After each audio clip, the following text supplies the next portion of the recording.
Hi guys, today I'm here with a book wrap up for April. Now, I read 4 books in April. Technically the last book that I'm going to show you I finished today, which is the 1st of May. But I thought I'd include it in this wrap up too, just because I hadn't filmed it yet and, you know, what's a day, you know. So, 2 of the books I really enjoyed and the other 2 not so much. So the first book I got finished in the month of April was Ayaode on Ayode, A Cinematic Odyssey by Richard Ayoade.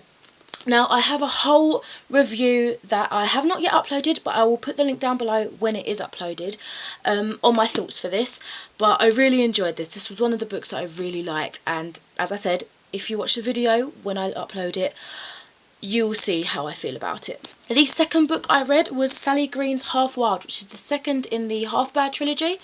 Again, I've made like a duo review of Half Bad and Half Wild, which isn't uploaded yet, but I'll leave the link for, you know, when it's aired or whatever.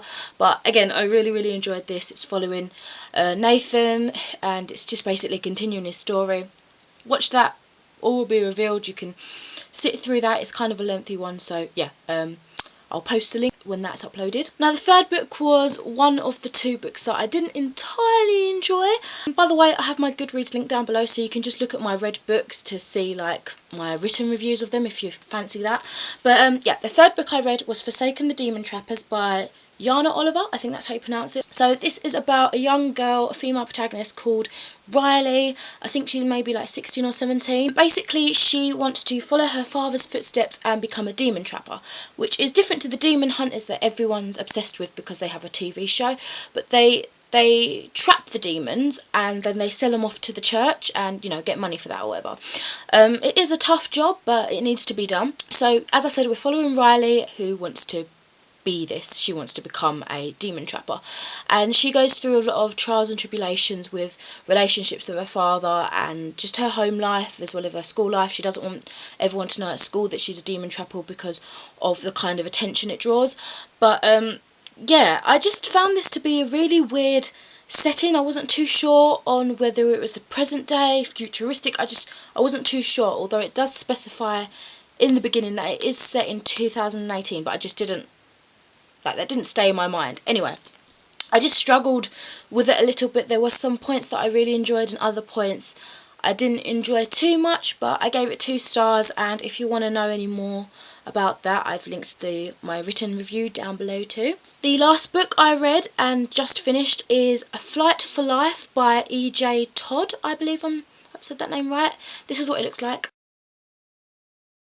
Now this was like a PDF file the author's assistant sent to me a while back, because it was like a raffle competition. Basically you'd have to read it and then write your review, and then they do like a raffle competition to win something. I can't remember what it was for, but I basically forgot about it or kept pushing it off just because I don't have a Kindle and it's a bit of a hassle to read something on my laptop. It's just, I don't know, I much prefer a book. But anyway, I had it. And I thought, you know what, I should really read it eventually, so I thought I'd just get it out of the way. I couldn't remember much about what it was about when I started reading, and then when I went to Goodreads, I got way too much information. I felt like it had some kind of spoilers in it. But I don't know, I didn't really enjoy it at all. I gave it 1 star, and what it was, I think the thing that let it down the most was the characters and the development of them. I feel like the plot and the story in general, although it was kind of weak, it did have potential to be a really good story. But I just think the characters, they were just so flat that there was no give to it. They weren't fleshed out enough. I didn't feel connected to them, and therefore I didn't feel connected to the story. It dragged a bit, things were repetitive, situations were just a bit silly, and the situation the main character was in was just dragged out way too much, almost like a pity party. So you'll understand what I mean if you read my more detailed review, which I've linked down below again.